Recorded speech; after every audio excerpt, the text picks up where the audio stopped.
Hello, good evening, and welcome back, everyone, to the Overwatch All-Star Brawl presented by Star eSports. As a reminder, this is a double elimination tournament dedicated to the Overwatch Tier 3 community powered by OmniCoach. Visit omnicoach.dg and use the promo code Star eSports for 10% off your first video package order. But for today, we have MetaMorphic versus Aptyx eSports in round 2 of the lower bracket. I'm 31007, and today I am joined by the wonderful Sir Waltham. Hi, Threep. As always, it is a pleasure here. Excited to see this game between Aptyx and MetaMorphic. Kind of one of our more familiar teams, or two of our more familiar teams. So definitely excited to see them kind of go at it. Yeah, we've gotten a chance to watch these folks in action already once before, so now they are fighting for their lives in this particular tournament. We're going to be starting out on Lijiang Tower. So, coming out from Aptyx and MetaMorphic as we jump into this new meta, what can we expect from the flow of the game based on how this map starts out? It's tough to say because Aptyx, admittedly, we've seen a lot of them throughout our various tournaments here. You know, before when we were the Watchers, and now the All Stars, but they've gone through quite a few roster changes, and that makes it a little bit harder to predict what they're going to kind of be running here. It makes prediction a little bit more speculative, right? And it's just really tough. But what we do kind of have to go off of is prior performance, in some of their games, right? So we do see that Aptyx was sent to the losers bracket a little bit later through this tournament. MetaMorphic got knocked down first round in the main bracket, and Aptyx managed to last one more into round 2. So you got to think that if you're just looking at that as a sign of life, Aptyx might have a little bit of an edge here. I think we're really going to have to see how it plays out, though. Yeah, they have that, a couple more wins under their belts in the upper brackets, the winners bracket, so to speak, and they're probably going to be having a good time of it in this match, but we are noticing that Aptyx is bringing in quite a great deal of subs. MetaMorphic, however, looks like they have pretty much their entire rock-solid roster. So as far as coordination goes, it's gonna be interesting to see if Aptyx can pull out a concerted effort. Otherwise, it might be MetaMorphic's chance to run roughshod. It's gonna depend, I think, how this first match sets that mood. Yeah, absolutely. I'm anticipating that, we might see if we go to command center, since we are starting on Lijiang, we'll see some Ryan Zarya. That seems pretty par for the course.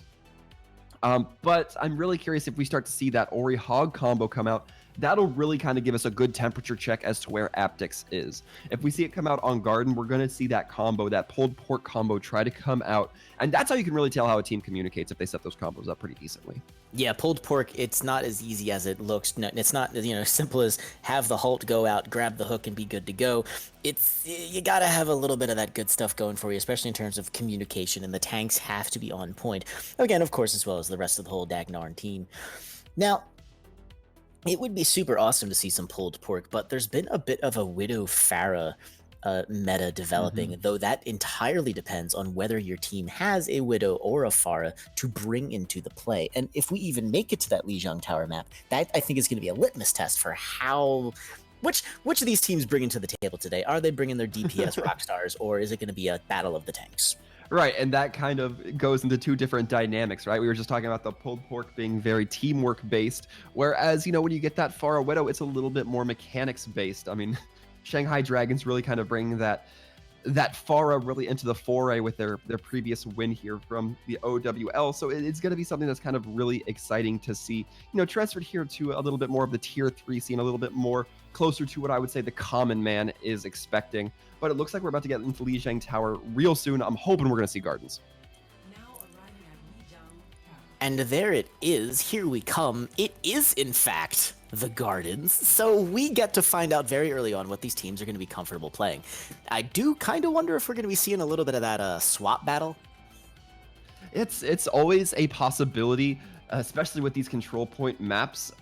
You don't see something like a Sombra Scout too much. Usually the entire team will go out and then pull back if necessary, since you don't want to give up that first fight or first point possession too early just by sending one unit out. But it's certainly possible. I think that it's going to depend. If we see one team go a triple, so a Reinhardt Zarya style tank comp versus a Pharah, they might heavily consider switching. I think it would be heavily advantageous to swap out of that spot. Yeah, especially if that Pharah starts rocking the rockets real quick. The DPS composition going up against 3-3 does need to have that mechanical skill. And then on top of that, the coordination so that the tanks, be making the space for those DPS players. It's almost not enough these days anymore to run just a one tank, one support into a 3-3. Maybe even bringing that second tank up or even another support can be helpful. Now, looking at what we're seeing so far, waiting for the debate, but this could be exactly the situation, Sir Waltham, that you literally just talked about. Yeah, we are going to be seeing the Winston style triple with the Sombra filler coming in. It's quite a mix up there. But we're going to see how it plays out. Doesn't look like swaps are coming out immediately. Yeah, it is instantaneous, however. The Moon Blue Pharah is raining folks down, and Borkin does immediately get taken out. And yes, as the sole tank on the team, that's going to be pretty much an easy focus fire for the team in red, MetaMorphic, as the kills come. Does get the res onto Borkin, so now it's back and even. But even with the ult charge and the kills going in, it looks like MetaMorphic's making an early play for the point, but I don't think that's going to shake out that way. Yeah, absolutely. And it looks so good with Poseidon getting that early hack onto Borkin. But the kill's kind of going back and forth right now.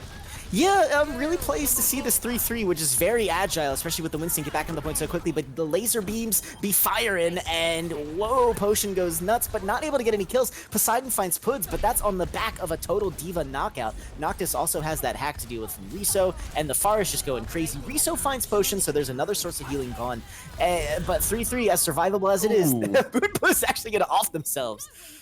Yeah, this is a very interesting investment of ults right now. Gato's going to be getting hacked. Might change things up a little bit, but nobody wanting to give up point progress. And you have to think it was looking very advantageous for Aptyx with a couple kills going their way. Yep, and now a major hack comes out from Riso early on. Poseidon, it looks like... Oh, no, Poseidon throws out the hack, and they're the ones with the kills. 3.007 is apparently colorblind, and JD is going to... JD Gatos finding Moonblue's Doomfist, who had swapped out there. That's a point take. Yeah, absolutely. And looking forward, Riso going to be having that EMP online for this next engage, but the hack targets on the side of MetaMorphic not nearly as good as the hack targets on the side of Aptyx. Borkin, Moonblue, if you're able to hack Riso early, they can't get the EMP or the translocate out. It's good options, but the EMP is going to go out. Yeah, speaking of EMP preemptive, Riso is going to grab Wallix, but yeah, Poseidon just grabs Moonblue, gives that more that how do you do. Borkin does eliminate Wallix after they get demeched, so that's going to be pretty tasty. Puds, of course, the Mercy on the field, they're going to get that res. Potion goes down, Riso finds that. Riso also finds JD. Riso having a really good play on this point right now. Yeah, Riso really looking to build that ult charge back up. And Noctis going to get hacked. That means not a lot of stall going to come out from that Lucio. And if they were paying attention, it will also be on Aptyx to notice that Noctis did have that sound barrier, and Riso doesn't have an EMP to counter it. That might be a little bit of a tough spot. They're going to really have to try to play around it. I would imagine they're not going to play too clustered together, knowing that that sound barrier causes an easy collapse. It is pretty spooky, and Moonboo and Praise, the damage that they put out isn't going to be enough to really rip through that quickly enough for, before JD and maybe even Potion with their lasers do enough damage to make Aptyx, force Aptyx to give it the point. And yeah, they are just heading straight for it. MetaMorphic drops a bit of a EMP that doesn't really go a lot of places. It grabs one, but Gatos does grab the hacked target, and Moonblue, the Doomfist, goes down once again. Not a lot worth coming there, but they are going to get the res anyways as the laser beam is out on the field, and there's that sound barrier as Walter was talking about. It's just looking real good now for MetaMorphic. Yeah, and Riso did have the EMP up by the time the sound barrier was dropped, just was not close enough to activate. But Poseidon's still getting perhaps the worst play when it comes to EMPs, as they activated the EMP, only going to be hitting Moonblue. You think you could have done it with just a standard hack, and right now we're seeing Borkin try to stall out, not going to quite play out for him. And, you have to think that that was quite a number of ults invested from the side of MetaMorphic. We're looking at Aptyx. They're going to have about 3, and they are switching to that pulled pork combination, so they're going to be changing it up a little bit here.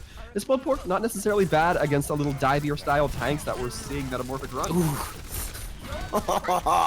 What an early kill. JD taking a ballsy Winston, and possibly knowing that they can get away with it when their healers back them up. They just dive right in there, grab Alexio before their teams can even help them, so that's a pretty nasty stall. Yeah, a curious thing I'm noticing about the comp on the side of MetaMorphic is that they don't have a Zenyatta, so there's not really much ranged healing that can come through. So if JD goes too deep, that can absolutely get punished, but he's playing these jumps really disciplined, really well to stay within that range. Oof, but there's the EMP. It does grab two very important targets. JD actually goes down, not even hacked. Potion gets moved, but now the bomb's on the point. It's not going to grab anyone. And the hack then comes out from Poseidon. And the remech kills Borkin. What a flex. Yeah, that is definitely making a statement. The Nano Boost going to be coming out on the Moonblue just to buy a little bit of time, but it is looking pretty grim here. Yeah, MetaMorphic had a really solid play on the point there. They got their ults up in the right amount of time to make Aptyx's retake just running into just a wall of silvery, glowy check marks. Praise even swapping onto the soldier. Maybe we'll see that a little bit more. But so that with first combo, that first matchup combo coming out there, maybe the switch on the pulled pork was a little late. I think they could have built some momentum there.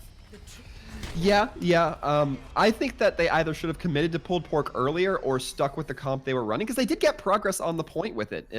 Pulled pork was kind of a post de facto swap after they had gotten about 50% ult charge if memory serves, and you know you're going to get value out of that, and you know that you're not going to necessarily have a whole lot of time to build ults. However, this time Aptyx going to be looking to run the Mei composition into this, the triple support still coming out.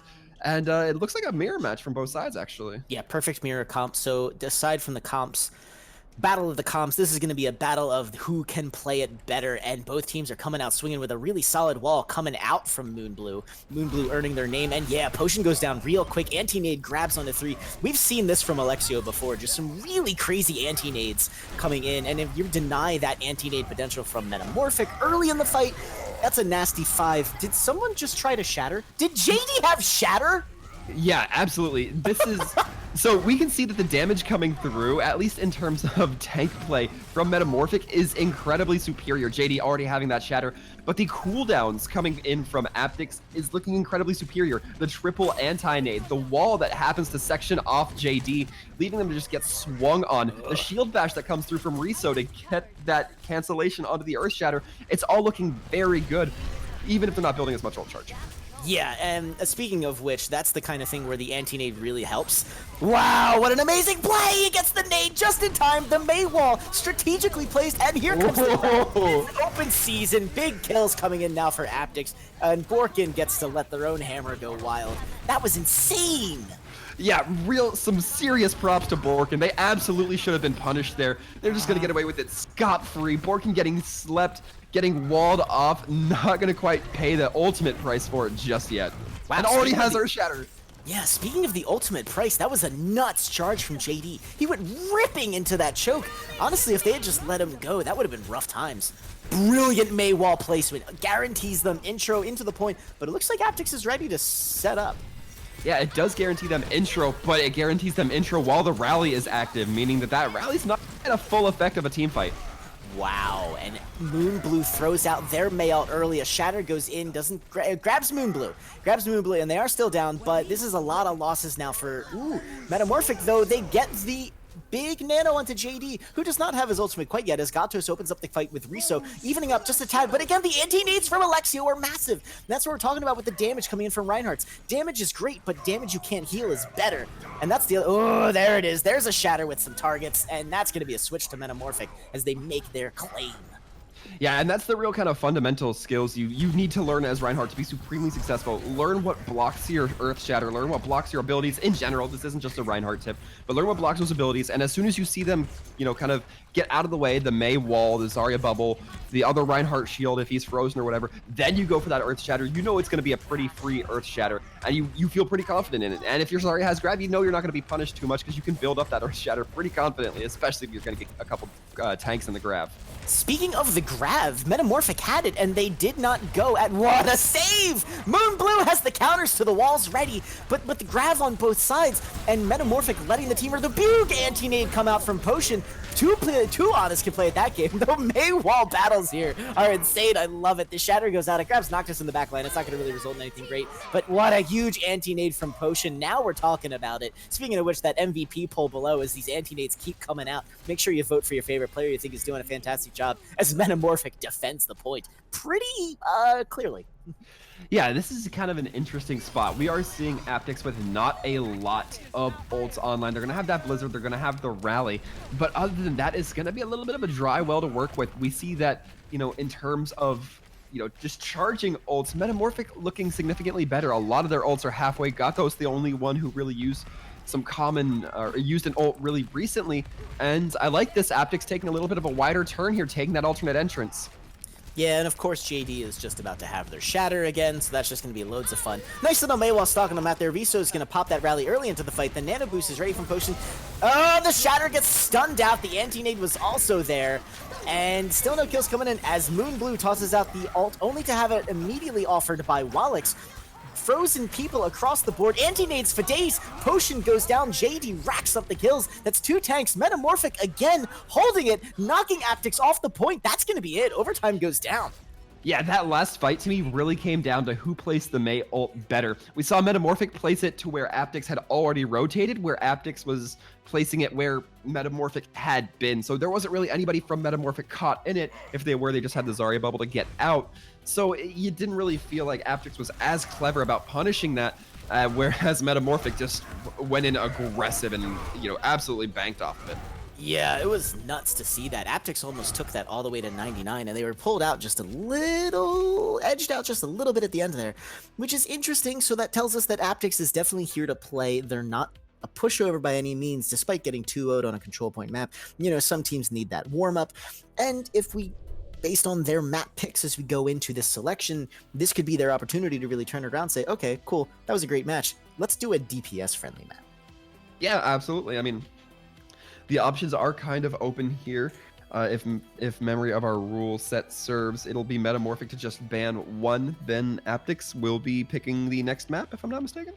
Yes, so the ban will come in first. That will remain in effect for the entirety of the match. Then Aptyx will have their chance to choose the map, and MetaMorphic will then pick the side that they start on, which is pretty huge. Aptyx needs to, at this point, pick a map that they're very comfortable, both attack and defense on, because MetaMorphic, it depends on what they pick or what their preference is, but, some teams really like that defensive start. Other teams like to just bull rush the attack. It's all kind of crazy stuff. Yeah, I mean, and the one exception here going to be that they cannot pick another control map for the next set. We are going to be seeing control B. We just don't let you play two map types in a row, or the same map type in a row. So we're not going to be seeing Oasis or Ilios quite yet. Not going to really be bothering the side of MetaMorphic. They're going to be choosing to ban Temple of Anubis instead. Not really a surprise there that I don't think I've ever seen the map played in the last few months, so it's not a shock. Speaking of which, guys, by the way, we've been at this for a while. We're super having a good time, and we'd like creating this content for you guys. So if you guys are having a great time, throw us a follow, subscribe if you want to, because we super love your support, and we'll just be here casting some great, super fun Overwatch as Aptyx locks in Dorado. Boy, this is fun. I'm super liking Escort coming up in the map too. Yeah, it's gonna be very interesting. I think now we're getting a little bit more. I think we're gonna kind of see Aptyx be able to flex onto a couple of comps we might not necessarily have picked out from the gate. Like I think that Command Center was pretty much we got what we expected. There wasn't a whole lot of shakeup there. I think Aptyx has a couple of options here to run on Dorado. They will be on defense first. Well, they are still picking sides, but from the looks of it, they are set up for defense. So we'll just have to see when they do pick a side. But yeah, I'm curious, or I'm excited to see these different comps come out from them. Hopefully, I mean, we might see more of that DPS comp that they tried to go with on Gardens, but I feel like it's a good opportunity to perhaps bring out some good Ori play. Yeah, Dorado lends itself to a variety of compositions depending on what teams are super comfy with. Again, when it was the 3-3 meta, you saw teams running 3-3 on Dorado. It's not necessarily maybe even the superior comp, but that's what people are practicing. You run what you practice. In this particular instance, I think it's pretty safe to say Aptyx is going to be busting out some real solid DPS play. I'm curious as to how MetaMorphic is going to contest that. Bleh. They're electing to start on attack, which I think is super telling. I think they're going to see what Aptyx throws out on the defense. This might be the moment where we see MetaMorphic actually retreat to spawn and change up their attack based on what Aptyx is coming out with. Yeah, and I mean, if you want to get into the super mind gamesy part of it, there's the expression that when you're defending something, you have to get it right every time. When you're on the attack, you just have to get it right once, and you're making progress. So MetaMorphic can really kind of you know, they can throw a couple failed pushes in, they can get a feel for what Aptyx is going to be running on their offense, and they avoid having to make that mistake on defense, which can cost you a little bit more if you think about it in terms of lost progress. Yeah, one of the things that I always find myself struggling with on defense is just you've had a couple good defenses and you're doing really great, you think. Then you look at the clock and you're like, how do we still have so much more blanking time to do this? We've won and then attack wins one fight and it's like, well, shit. Sorry, I probably shouldn't say that. This is a family cast. My apologies. That being said, however, so bam, there it is. At least we get to see Aptyx's defense come out first. It's all very exciting. There's no way we can get debated on the defense unless they sneak back to spawn or they don't leave. Sometimes that's a tricky one. Yeah, it's I mean, I have never seen the Sombra bait where we see a Sombra, you know, place a translocator in spawn and run all the way back out to where the defensive spot is, then just teleport back instantly. I'm going to leave it on the table. I'm not going to say it's completely out of the possibility, but it doesn't look like it's going to be a possibility for Aptyx as they are choosing to run that Ori Hog as I had hoped and predicted a little bit, but they're also going to be running the triple sniper, at least if the roster sets up so far. We are just waiting on the Hog to kind of get out of spawn, just Trip for that snipes. to be a little bit. Yes. Yeah, if you count on it, yes, triple If sniper. you count on it, Trip Snipes. Trip Snipes makes me happy. Speaking of the skill and the coordination involved, now you have to bring the coordination back into that mechanical aspect. You need to set up your angles. You need to have your Ori Hog ready to rock and roll. And this is a really good opportunity to see which MVPs on both teams, Football Stream, really come out to play. And ooh, come on, MetaMorphic, make it happen. Make it happen. Widow, leave. Yes, awesome. It's a duel of the snipers with Gatos on Pharah. I love it. Yeah, and you know, praise on this Widow is a no-brainer considering you have to feel pretty comfortable about the attacking team running a Pharah. You just want to have that Widow to oppress her just a little bit more. Yeah, and that actually, yeah. So Aptyx is going to be rotating very quickly to the choke here with, isn't really very surprising. This is the de facto place to stay. Look at the hook come in, and the DPS was there. That's what I love to see. It's not just about the Hog and Orisa anymore, especially with Hog's damage, you know, being lowered from a few patches back. When the DPS is there ready to play, that's how you know it's good times, when your sniper is there making a time. Speaking of which, by the way, Praise won that Widow duel pretty early on. That was some spicy Widow. Yeah, and Gatos falling a little bit late into the fight, not going to help either. But yeah, you're talking about Borkin being able to use that halt. We often talk about it in the context of a Roadhog, but setting up a sniper for that sured lined up body shot or headshot even can do some real damage. If Borkin locks down Potion or Noctis, that can absolutely be an early fight win right out of the gate. Oh, that's freaking nuts. And wow, that's what you love to see. And even there, I want to point this out real quick. Wallachs actually risked themselves to come up there with the defense matrix, but that's a strategy that works pre-Diva nerf. Because remember, that defense matrix is considerably shorter, and the Hog's hook just moves a little too quickly these days. Yeah, Poseidon getting res just to be brought back down again, and right now it's looking a little bit hesitant from Metamorphic. Now they're starting to get a little bit more wary of halts, and we're kind of seeing that as Wallach seems to be just saving the Matrix for that specific purpose of eating the grabs. Yeah, it's a bit spooky to think about that if you're dedicating your cooldown just for that, as again, the pulled pork from Riso and Borkin is utterly insane, but Praise is starting to get a little eked out there in the Widow duel. If it were not for Puds just constantly rezzing, so here we go, there it is. There's the switch from Metamorphic. They've got 2 minutes left. They have enough time for a couple good fights, and Poseidon has the Genji, and Potion is ready with the Nano. Yeah, it's going to be a while for this Genji to build up that blade, however, but when they do, they big slip on the way legs up top. That is a lot of damage that will not be able to be eaten by the Diva Matrix. Oof, look at that. JD drops the bongo, but Moonblue says bongo time is over now. Dang, the ults that Aptyx is just hoarding is crazy. What a hook! Unbelievable. So here, so Dorado's clearly Aptyx's map. They got their game going on. And Metamorphic, it's going to be the ult combo that's going to have to bust this through. Gatos has the good times. The Dragon's ready to rock and roll. Poseidon's building ult charge pretty quickly. If Metamorphic wants that one win, the big win, it's going to have to be on this push. Yeah, and I feel 80% confident that I heard Potion use the nano boost, but they've already built it back because of some very large antis and healing nades. But it still kind of pales in comparison to the amount of ults that you said we've been seeing hoarded from the side of Aptyx. Yeah, Praise just raining down, making sure that the defense matrix has to be ready to go at all times. It puts Diva on the back foot and makes it really difficult for her to anticipate other ultimates, like, for example, Moonblue's Dragons, which comes right out, splitting the team in two. Yes, yeah, Riso definitely wanted it, but it didn't happen this time, so good on MetaMorphic holding back there. There comes their own Dragons. That's gonna get nothing. Not even a split. Praise even finds Poseidon double kill. That's a wham bam thank you ma'am coming out from that Widowmaker. 30 seconds left. MetaMorphic better have something real good on this push. Yeah, and MetaMorphic better not lose any players here. If they do, it's also going to be very expensive. We do see Praise with those infosites ready to just pick out anybody outside of position by even an inch. But we still don't see the Nano Blade coming out. Poseidon, I don't believe, built it this entire duration of the attack phase. Potion does have the Nano, but it's going to go on to JD to initiate. Yeah, you gotta spend that nano boost, and the damage is too huge. Gatos dropped onto the Tracer just to get onto the cart, but 150 health really wasn't going to be cutting it this time around. Wallux gets demeched. The damage from Aptyx here is just too crazy. This is going to have to be where MetaMorphic stops. The Blade comes out way late. They do find Praise, but they get res pretty quickly. Poseidon goes down thanks to another cold core combo. Overtime drops, and MetaMorphic puts the cart just inside the choke. Yeah, that was decided pretty early into the fight, but one thing I really liked was Riso waiting near the overpass. And then as soon as the side of MetaMorphic passed into the underpass, he drops down, activates that whole hog, and pushes everybody into his team. It was such an aggressive play that I think it really caught MetaMorphic off guard. It pushed them past the Ori barrier that they had established. That's tough. I mean, you're already 2 men down, and to be put in that tight of a positioning faux pas is uncomfortable at best.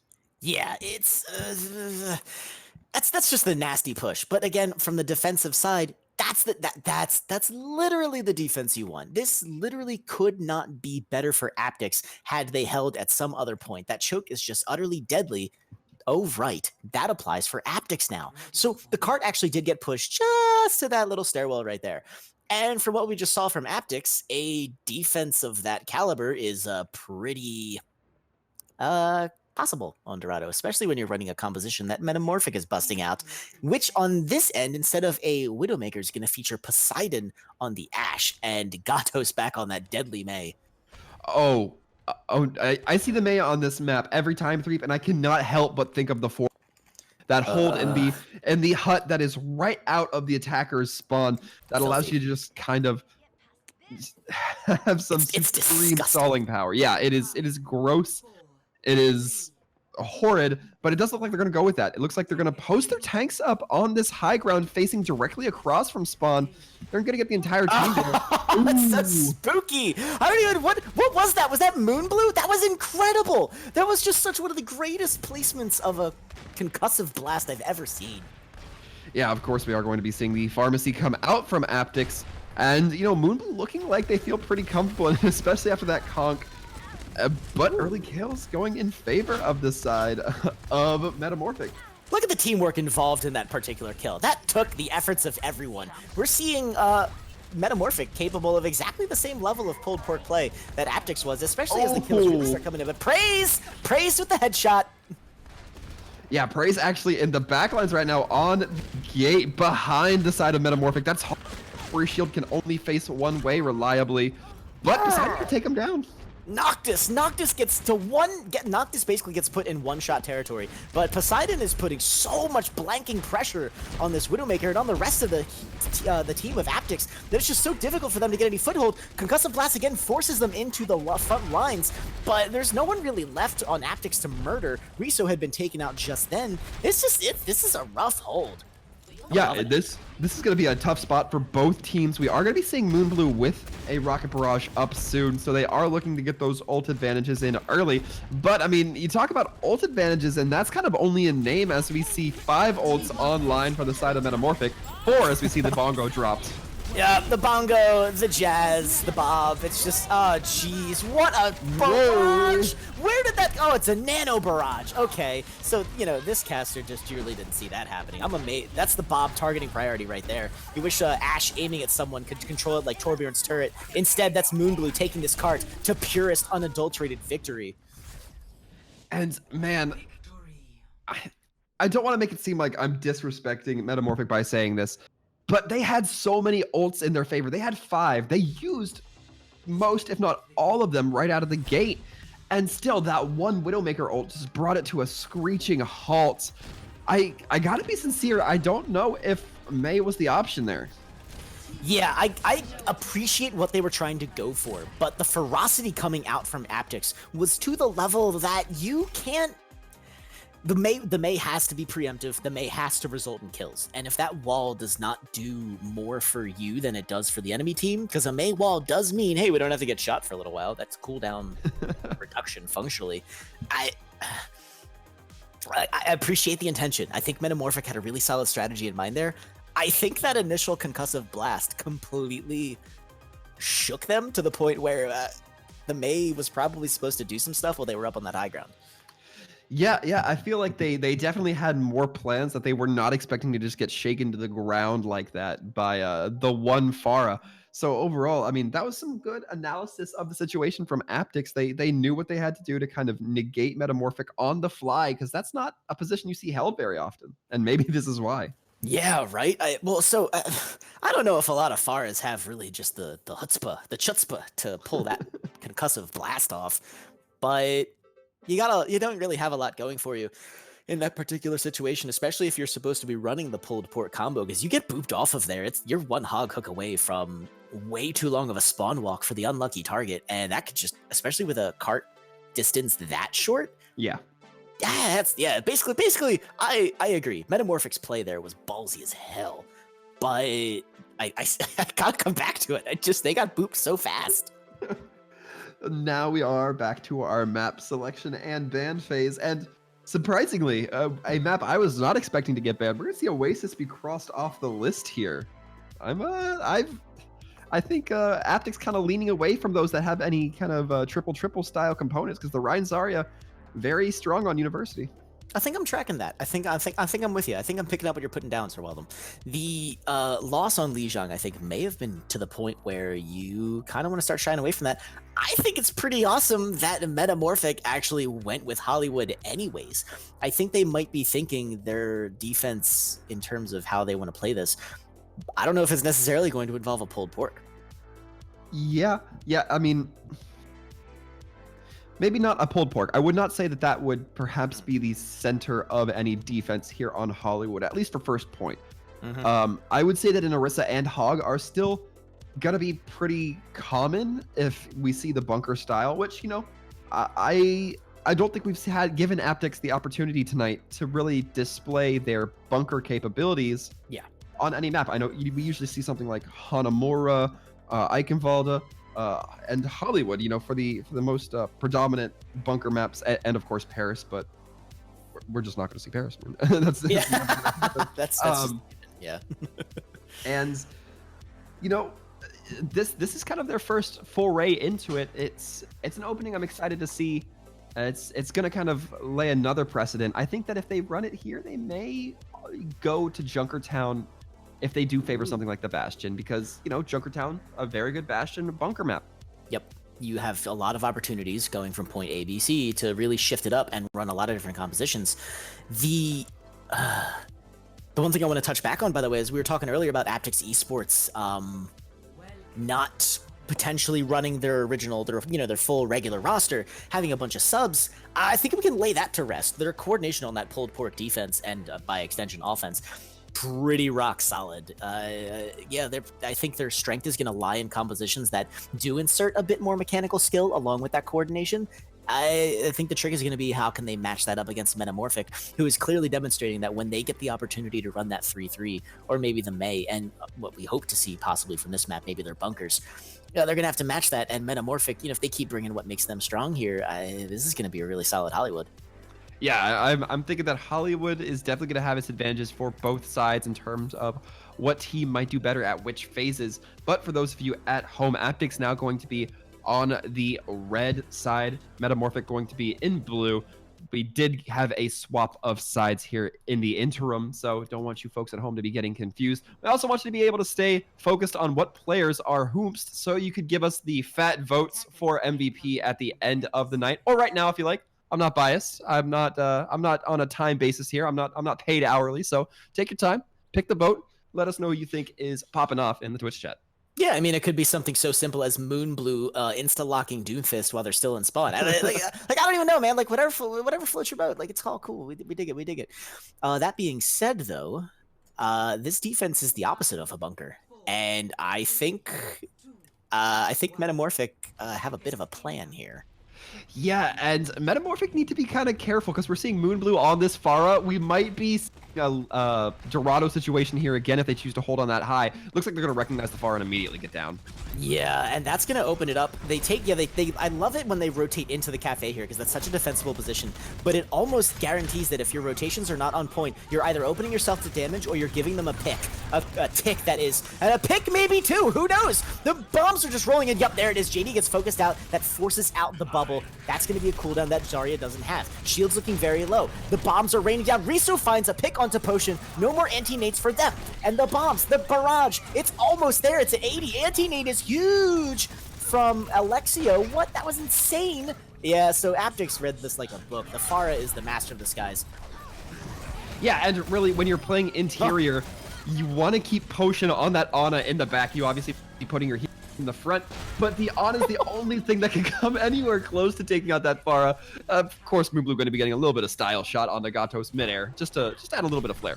Yeah, right? That could have even been a little bit of an extra stall, but instead it's going to be a Moonblue Pharmacy backed up by Pugs coming in. Oh, so here we go. It's a Winston coming out. Brilliant switch to try and put some pressure onto that Pharah.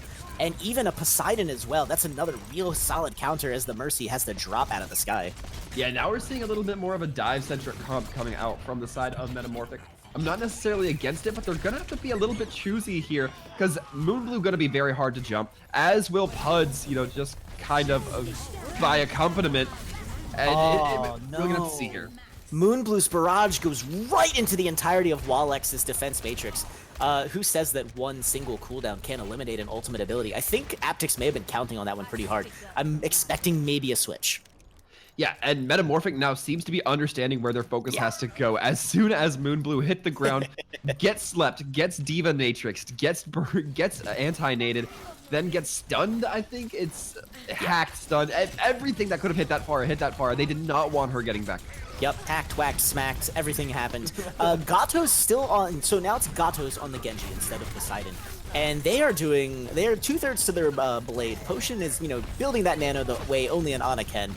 And now it's going to be a little bit of that Sombra versus a no Sombra, and we've seen what happens in that particular situation. This could be one ult fights now coming out from MetaMorphic if they play it right. Yeah, and I'm really liking the way MetaMorphic are playing this. They keep just holding onto the high ground. Waylek's going to be taking down Puds. That's a good opener. Yeah, if a Diva Bomb even gets a kill or even a D-Mech, it's said to be a good Diva Bomb. And I super like what I'm seeing now from MetaMorphic. They are now rocking this ultimate economy, having Aptyx switched a bit late into the Streets phase. Good times. Yeah, Aptyx now going to be running the triple, as I like to call it. So not so, I don't like name goats, but not so preferable to perhaps losing the ult battle. We're going to see a ton online for MetaMorphic, and Waylex, who just used the Diva Bomb for that fight, already halfway there. It's not bad. That's kind of ridiculous, yeah. Yeah, really, Riso and Praise, maybe a little bit of Borkin, going to be the only ones close, but Borkin's going to have such a hard time building up that Reinhardt charge from the bottom floor. And Poseidon, maybe it's a panic click, I don't know, but they fling the EMP, they grab only one. The Nano Blade is out in force. We all know that's going to have some good kills action. Alexio goes down, Moonblue follows, but Praise also down. Yeah, Aptyx is pretty much going to be stopped here. But the EMP loss is massive. It's a bomb and a monkey. No, it's just the, it's going to be bomb and monkey with some barriers. But Aptyx has built what we call the 3-3 win condition. Yeah, there is a lot of ults on the side of Aptyx. The thing is, I don't know if they can necessarily use a lot of these ults to initiate, because again, they're on the low ground. That is something that this dive comp will always have kind of the upper hand on. They will literally have an upper hand, because they can just get out of there, go to the high ground. And with the exception of Riso, there's not a lot they can do to, there's not a lot that Aptyx can really do to get in their face. Yeah, they have to lead with that rally. That's exactly what's going to happen. The Diva Bomb goes way into the backline. That's going to not result in any kills. Reinhardt's shield, very easy. The Grav comes out, catches no one. Huge waste. We're seeing a lot of ults just tossed into the wind. Shatter, though, goes out. That grabs 4, but after the barriers get tossed out, so it's going to pretty much result, at least in JD going down, but otherwise, Aptyx has a lot of work to do. Yeah, a big anti-nade, however, from the side of Potion. I mean, the big anti-nades from both sides are going to be landing multiple cleans, but Gatos, good lord. Oh, dude, slow down. I can't keep track of this. What the heck just happened? An anti-nade from Potion to seal the deal, and they're staggering Borkin. What the crap? Yeah, I'm just going to say it. I am not liking Poseidon's use of that EMP. Just in general, I mean, they're going to be switching onto the Zarya. Oh, yeah, yeah, okay, sorry, that's right, the EMP from Poseidon came out way after the Genji Blade had already claimed its 2 or 3 or 4 victims. So it didn't really do much, but if you're just looking to swap onto the Zarya, I get it now. It makes sense, but they are going to be hurting a little bit for this ult charge, and now there's not going to be much of a high ground advantage to speak of. Yeah, that was a massive play. Wallix, however, is going to be the only one with a bomb ready to go. Riso tosses theirs into the backline. That's going to result in some shield damage, but nothing really to shake a stick at. Moonblue has Rally ready to go, but they almost get forced down. Shatter goes out again from Borkin. Massive, grabs 3, no kills result. Counter Shatter comes out from JD, that grabs 2, and the barriers are there, ready to play. Wallix does finally toss the Diva Bomb, but again, the barriers were there, and there was some good coverage. So, it's not going to happen. Nano goes back onto JD. It's the dueling ults as Praise drops the grab. Anti-nade goes in. Borkin is... yes! No, they live! Unbelievable! Moonblue instead is actually the one who goes down. Poseidon leading the way with way more energy than any Zarya has any right to wield. Yeah, Poseidon cutting through the side of Aptyx like a hot laser cuts through cheese. And right now, this is looking pretty grim for the side of Aptyx. They need to have somebody come here to touch, and it looks like they're going to switch to those types of characters. Exactly, Borkin on the Wrecking Ball to just try to get here. Getting slept, still on cart though. He is contesting, and that counts, so the overtime counter. Borkin does almost the exact perfect thing you need your Hammond to do. Shatter goes out, grabs no one, but the kill's now starting to come in for MetaMorphic. It's going to be difficult for Aptyx to stay on the cart. Moonblue falls. There's a Diva, there's a Borkin, despite the heroics, does go down. This is going to be where the cart stops for Aptyx, but definitely a respectable distance as the stall continues to come in. Yeah, we are just waiting for the last few members to get cleaned up here. But even if 1 or 2 kills had gone the way of Aptyx, they still had Sound Barrier. They still had Diva Bomb a good way through that fight. Things were looking pretty good for MetaMorphic from the get, especially with that nice sleep dart onto the Wrecking Ball right to initiate. That Wrecking Ball meaning, or that sleep dart meaning the Wrecking Ball could get focused down. They got away, but they only got away for so long, and they were technically out of the fight for that period. So it's like taking a mini death if you're on the Wrecking Ball just to get away and have to find health. Yeah, it's bonkers, and that just goes to show you the power of ult rotation, right? Like MetaMorphic, even with the switch, Poseidon threw out the EMP just to make sure that all the kills came in for that Nano Blade, and then they switched over, and they still managed to keep that rotation good, even though Aptyx pretty much had the advantage there. But again, a lot of ults were spent seemingly tossed away, even when no switch was coming in. There was a bit of a Poseidon EMP in the backline that was just, it grabbed basically the harassing Lucio. Then there was the Grav coming out from Aptyx, and it went nowhere, grabbed no one. And if Aptyx is going to hold here, the ults needs to be managed better, and they need to actually get targets. Fortunately, Praise is coming out on Torbjorn, so yeah, I got nothing. So, I mean, we can talk about kind of how the Torbjorn sets up multiple angles of attack. That's going to be pretty beneficial. If they're running a very forward-facing attack, that means, the turret's able to hit them from one side, then they'll either have to direct their focus on that turret, which can deal damage, build up ult for the Torb, or they're just going to have to ignore it and just try to barrel past it. And right now we're seeing a little bit of a dive style coming up here. That's not necessarily the best thing for this bunker comp. Yeah, and Moonblue's walls are going to have a lot to say about who is stuck on the ground here. The Genji is going to be able to get around, actually. It's pretty much just going to be Potion. Can they stop Potion from doing bad things? Yep, they're taking the right option. They know what's going on with the turret, so they're taking that right side. It's going to be hard for Aptyx to get a lot of use out of it, and Poseidon's going to be in that backline pretty soon. Yeah, absolutely. Poseidon perhaps going to be the one to keep an eye out for, although there's not as instrumental a hack target as there would be if they were running a Bastion. Yep, and there it is, though. They managed to displace almost the entirety of Aptyx, And the kills are starting to go back and forth, though. This is the kind of scrap I think that Aptyx is going to be a bit of a fan of, as they are starting to rip out the kills and maybe even get some stalls going in.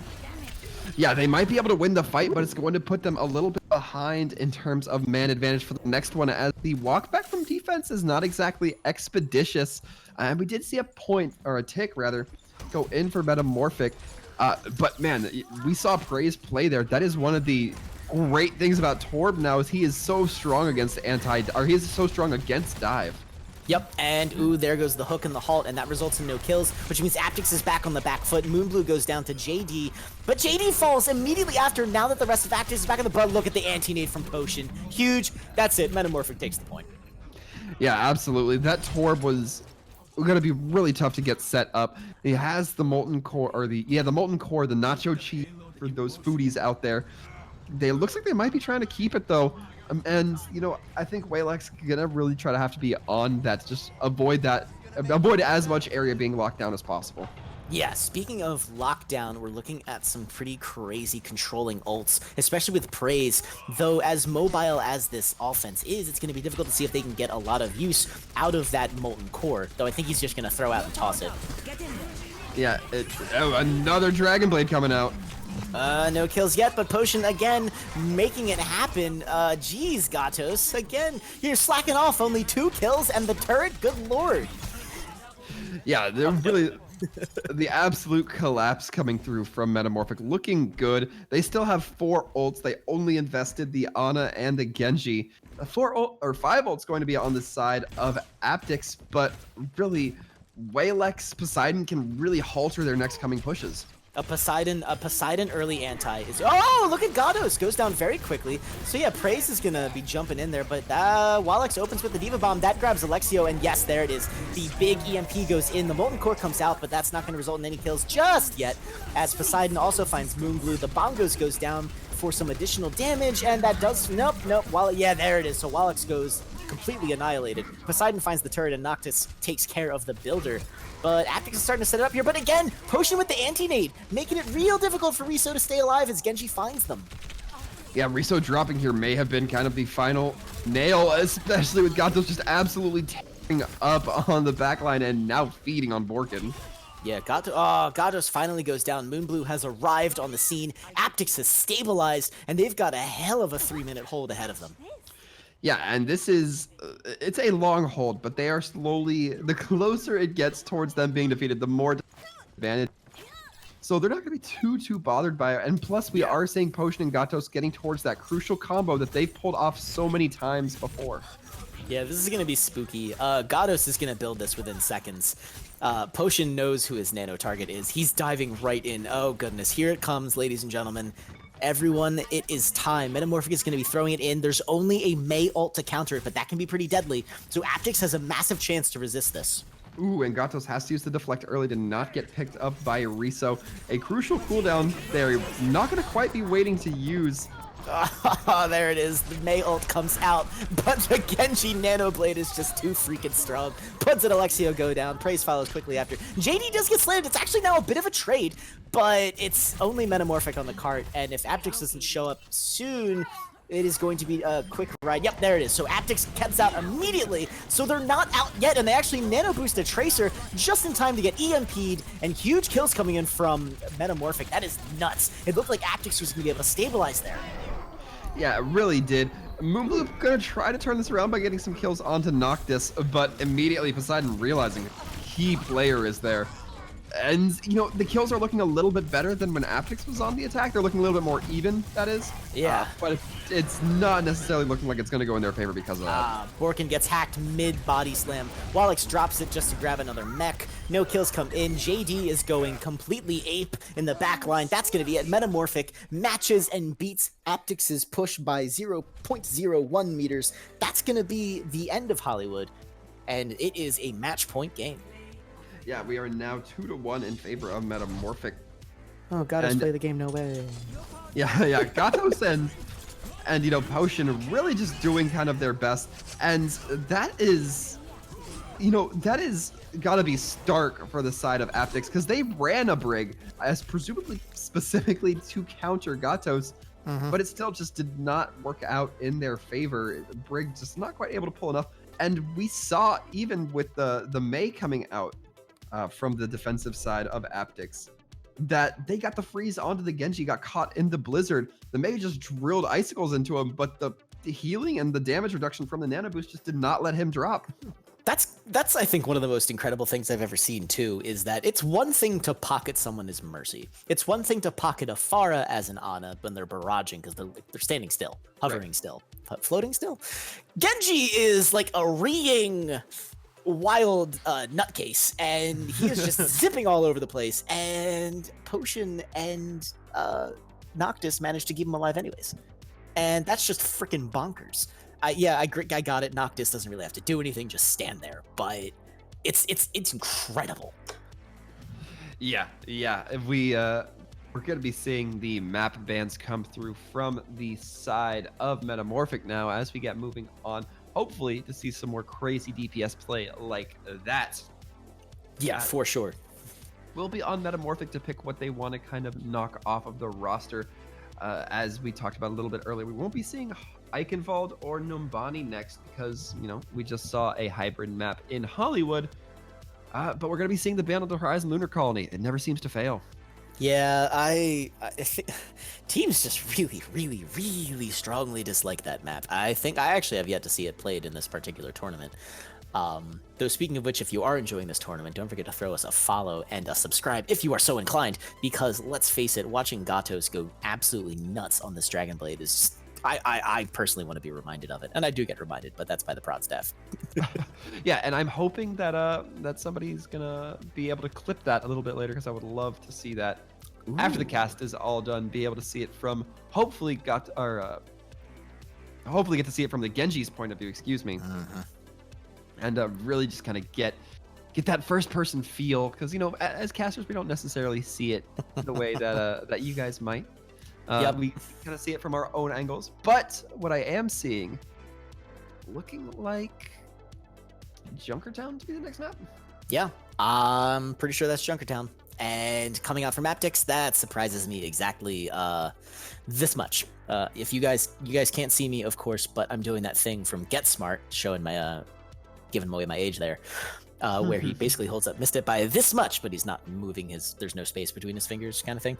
So let's be real here. If Aptyx picked anything other than the last remaining escort map, that was going to be pretty crazy. However, that could have been the thing where MetaMorphic just honestly genuinely does not want to play assault types, and they took the opportunity to ban it, knowing that this is going to be a pretty solid showing from Aptyx and they would have picked the next map, or they're super confident in Aptyx picking Junkertown, and they've got a pirate ship worth shaking a stick at.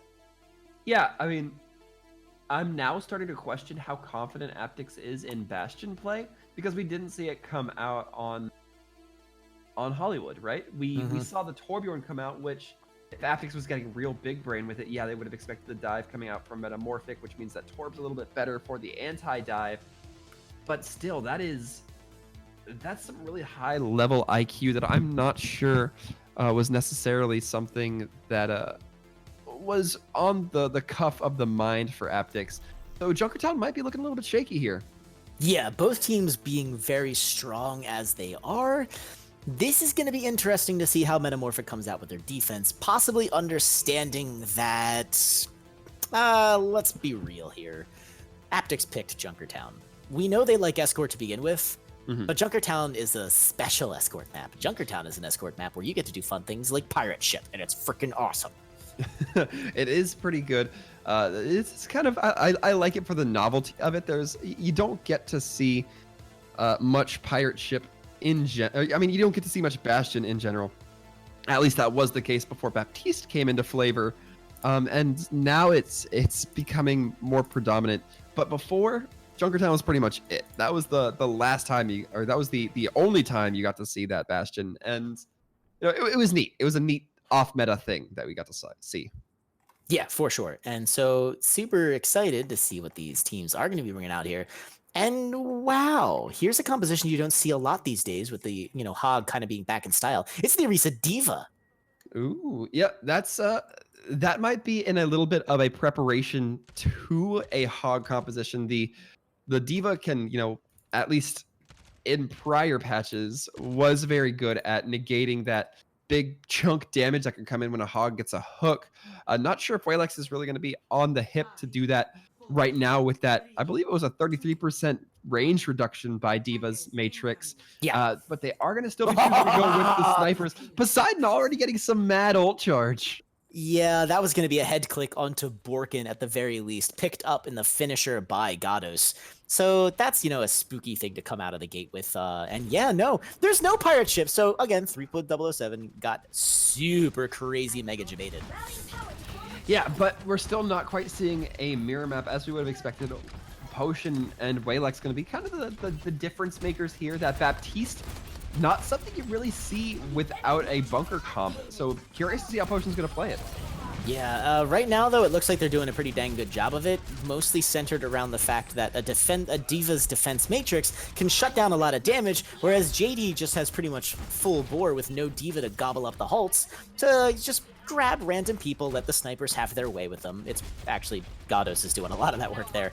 With Poseidon, again, already doing so much damage that they have their thing. The pulled pork now tried to come out from, Aptyx, but it's MetaMorphic who wins the Widow duel pretty solidly there. Yeah, Poseidon has looked 100% on this map. No jokes. They've been playing the side angle, not even really have rotate their field of view onto cart because they know that they're just kind of getting these stalls and through the sheer number of kills. Yeah, so now it's going to come out. Yep, JD is going to throw the bongos out there, but their shield is in rough position. It's going to get focused down very quickly, and Praise is starting to pop off themselves, getting some counters back on that Widow duel, and Praise is going to start taking a spooky little angle here. Potion's immortality field is going to have something to say about it, but the Dragons is here, and it splits the team in the best way possible for Aptyx. You start pulling up even more kills, though both the Arisas now are down. Yeah, absolutely. We are seeing the kills kind of go a little bit back and forth. I wouldn't say that the fight's necessarily over, but it's going to be a bit tough with Riso there to just yank out the damage in multiple ways. And we are going to be seeing Poseidon trying to post back up, trying to get that Widow perch set up, trying to pull some of their early hold sniping coming out. Not really going to be finding much, but just simply looking at the ult charge, we're seeing Moonblue already having those dragons, going to initiate with it, or try to seal the cart with it, rather. And it is going still in favor of Aptyx. Yeah, Praise now solidly winning this Widow duel, and the kill is just really big. It's a meter away from point A, and Aptyx just has way too much presence on the field. It's going to be nice stalls coming in from MetaMorphic, but that's going to be point A right there. And they threw just about every ult they had into that, and Aptyx is looking pretty stacked. Yeah, Aptyx is looking rather good. MetaMorphic, perhaps not too worried about it, as I don't know how long necessarily they're going to be sticking onto this double sniper composition here. Yeah. Looks like we're seeing a couple swamps come out, mostly from the two snipers and the bat, perhaps. And it's just going to be the standard triple-triple. And as far as point B goes for Junkertown, that's a solid option, especially if you're not going to be running the Bastion. Then you pretty much just have no reason to do anything other than that, especially if that's where your team play has been the strongest. And as we've seen from MetaMorphic, that is definitively the case. Meanwhile, however, Praise going to be sticking on that Widowmaker, and their pickability is going to be pretty clutch here. We're also not letting Moonblue off the hook here either. And yep, there it is. That's the pulled pork play that breaks the 3-3. Oh, and Poseidon getting brought so low, not going to be taken down ever. But this high ground held just by Borkin snipers, and, everybody from the side of Aptyx is really strong. They do need to still kind of maintain this point, but they're going to do it. And really, Borkin, again, on that high ground, dropped the bongo. Not much to contest with that from the standard 3-3, except for Waylex.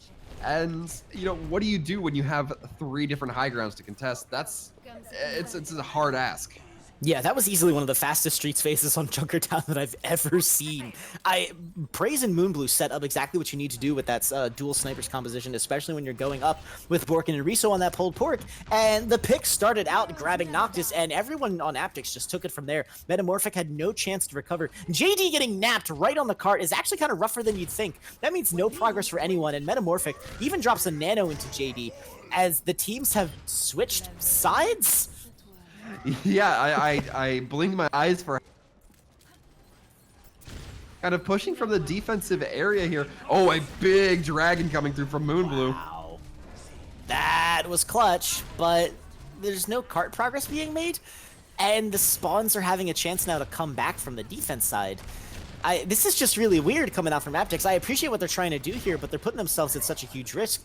And all they're letting MetaMorphic do is get a huge ult charge, which actually JD's going to slam right into a Moonblue Shatter, Solo Shatter, which he fire strikes away. And yeah, MetaMorphic is just picking this up like crazy. Yeah, they really are. And, you know, they have to feel pretty comfortable about that. They might have even realized how silly this was. Favors you. Even if it's silly, you kind of just let it slide. But we are going to be seeing some character swaps come through from Aptyx. We're going to be seeing the Junkrat big spam damage coming through. Perhaps just trying to clear some hallways, clear some space around the immediate cart area. Borkin on that Wrecking Ball too, going to be trying to just displace people, cause a little bit more discombobulation, and a grab coming out early. Yeah, that's going to do exactly what it needs to do. Thanks to an anti-nade from Potion. That grabs Borkin. Moonblue falls thanks to the tank's mad ups. Didn't know Reinhardt could get that kind of height. Rocket Hammer, I guess. Praise still sticking on to this Hanzo. He is going to die for the Audacity. Metamorphic's defense looking real strong here. Alexio gets napped. I'll be amazed if they get out of there alive. Yeah, and there's not a lot of damage mitigation to really come with the bottom. Like the side of Aptyx is now in the position where they can maintain this high ground, but MetaMorphic just has such a presence on point that they're kind of okay with just holding the low ground, right? The high is so close that it's not that uncomfortable. And Riso, I think, was trying to make a play on the Potion there. Anti-nade coming out now from Alexio means good times. Praise finds Poseidon. Okay, now it's good times. Alexio has the nano boost out. The bomb goes out, grabs no one, pops Valkyrie. This is Aptyx's push. Riso starting to make it to the back. Yep, there goes. JD's down. This is where Aptyx starts pushing it out. Well done. They committed the ults they needed to. Praise and Borkin still going to have something fun to throw into the next fight, along with Riso, and probably Moonblue if these bombs keep finding their targets. Yeah, I'm wondering if the boostio was intentional. Potion may have been died right afterwards, but instead just happened to hit Noctis, or hit Noctis after JD dropped. But yeah, a lot of ults being built up for the side of Aptyx in that fight. Only gonna have to contest with the Earth Shatter and Sound Barrier, but Riso having that EMP is a good kind of counterplay to the Sound Barrier. Solo Shatter onto Borkin. He gets boosted back up just a tad. Riso, however, gets the massive EMP blast. It's gonna result in some good solid stuff, especially a DMAC, and of course JD going down, which is massively bad for the 3-3 composition. But the stall coming out for Metamorphosis is really solid, especially with Noctis dropping the barriers. Clearly this is a fight that Metamorphic thinks they can win. The grab finds Riso. The dragons go in to make it stopping from any kills going in. That is gonna murder Wallach, those dragons. The bod, the Junkrat Tired doesn't really get much leverage these days, but it certainly scatters the team a bit. And Aptyx manages to stay in this fight. Yeah, and just the fact that Praise got that nano from Alexio made them such a threat with that Storm Arrow on Hanzo. The card has not been making a whole lot of progress, but the fight is still not looking terrible from the side of Aptyx. Yeah, and Praise's ability to generate dragons is going to be pretty massive. And Moonblue, with everyone grouped up like this, means that he's just going to get bombed everyone. But Riso, what a huge EMP! Talk about one ult wins a fight. Praise takes Storm Arrows to another level. Grabs Potion, who actually switched over to the Moira. Diva Bomb grabs no one, but JD is coming back to match Praise, grabbing 2 kills of their own. And ooh, Metamorphic's looking very good now. Yeah, Metamorphic really pulling it back because of that jump in from JD, just ready to get into the action. It's now just trying to be Borkin stalling out, not going to be the case. Time's going to tick down, and Metamorphic have a pretty solid hold. Yeah, they prevent map completion, which is huge. Aptyx, however, again, dang, that Streets phase, they definitely had enough time to push the card on point C only because they had 4 minutes going into it, because otherwise Metamorphic's defense there was rock solid, and Aptyx had the chance to even switch up their comp a little, pull out the ults necessary to win it, and then push it that far. So yeah, we're talking, it's still match point territory, because if Metamorphic pushes it as far as Aptyx did, then, that's pretty much the end of it. Pack it up, Aptyx goes home, Metamorphic moves on, but Aptyx has a really solid opportunity here to turn this around. Yeah, I mean, they certainly do. Both teams not in the worst spot. Aptyx, they made it a pretty decent way throughout the course. And, MetaMorphic, they held, right before the third point, which is, much better than letting it get to third point. So neither team looking quite too out of it yet.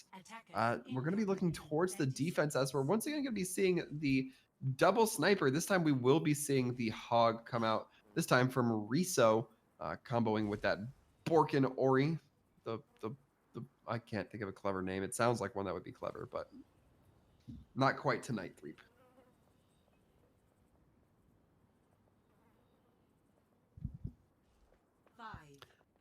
However, we are going to be seeing the teams get kind of rolling out of the gates here. Looks like Potion continuing to be on this Baptiste to start, and the grab hook combo not looking too sharp early on from Aptyx. And Poseidon finds the Widow duel very early on. That's probably going to get rezzed, but that's a message. There it is. Oh, so there we go. Walex has the positioning ready to make sure that Gatos, after they get pulled, is well within defense matrix range to stop that pulled pork from getting the kills necessary. So now it's going to be up to MetaMorphic to kind of push this, and Gatos does find the kill onto Praise, and the Immortality Matrix is up. The halt goes out, no pull to go with it, and Riso finds Potion for the audacity of that pulled pork combo not happening. They do get the res because, Riso's shield is pretty ridiculous. Oh, Walex gets nailed, but Gatos has found Borkin. That's not good. MetaMorphic is going to have a pretty easy time pushing this to point A until the main tank comes back in. Yeah, absolutely. You don't want to be stuck in the spot of not having a main tank, but it's like both sides going to kind of be in that instance, and Riso going to be capitalizing on it. That's what you like to see out of a Roadhog. If there's no shields, you absolutely can be a little bit more free to just huck that hook out there. You don't have to worry about the Ori grabs as much, and we're going to be seeing both of the tanks kind of reassemble at the same time, although it is the side of Aptyx taking this higher ground advantage. Yeah, we've said this about Aptyx before, that if you leave a member of Aptyx alive... Oh, the Dragons gets... No, it doesn't get blocked, but it gets thrown way off course. Gatos does get deaded from that halt hook combo. Poseidon finds Praise now that they've switched over to the Ashe. Potion's Immortality Matrix goes down, meaning that it is fair game for the members of Aptyx, and fair game it is! The Bongos goes down almost as immediately as it's set up. Nothing's really coming out of this Baptiste ult, which is kind of difficult to capitalize on without the Bastion. Who can blame them there? Walex gets halted, hooked, and D-Mech. No, it's a Discord orb. Where'd that Zenyatta come from, Alexio? Yeah, we are going to be seeing the Zenyatta, which is good because I do have Trance. The Trance going to be countered to a lot of ults here. Gatos, Poseidon's, Bob, going to all kind of have counters in that Zen Trance. Ooh, no counter to that. Noctis getting shot in the face, though. Yeah, D.Va having been removed from their composition a long time ago means that, yeah, that's not really going to be a thing. Aptyx doing a really scrappy job. Whoa, Alex gets de-stalled? Yeah, just ridiculous. Minute and a half left. MetaMorphic has quite the ult bank.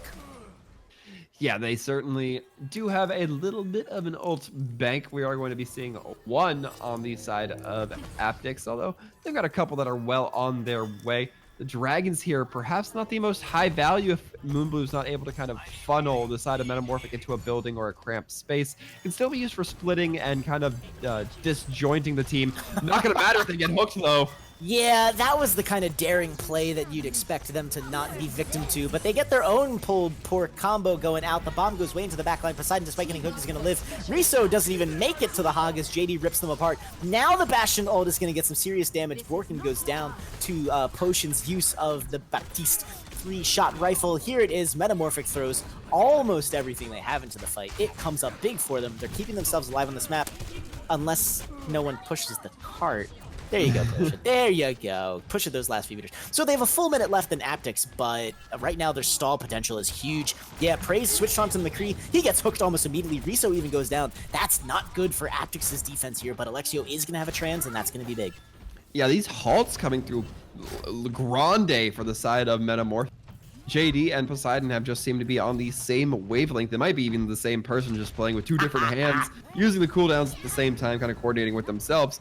But that being said, it looks like this is going to force a little bit of a switch onto Reinhardt from Aptyx. Reinhardt going to be moving with his shield, not having to worry about the hook as much. I wouldn't even be mad if that was the case. It was just one person playing two games. Like, you know what? Fine, you win. That's fair. Speaking of which, the Dragons goes out right into the... Ooh, that was... Yep, that does get the D-Mech onto well, I guess the D-Mech on Megados, he gets D-Mech'd. He gets demolished.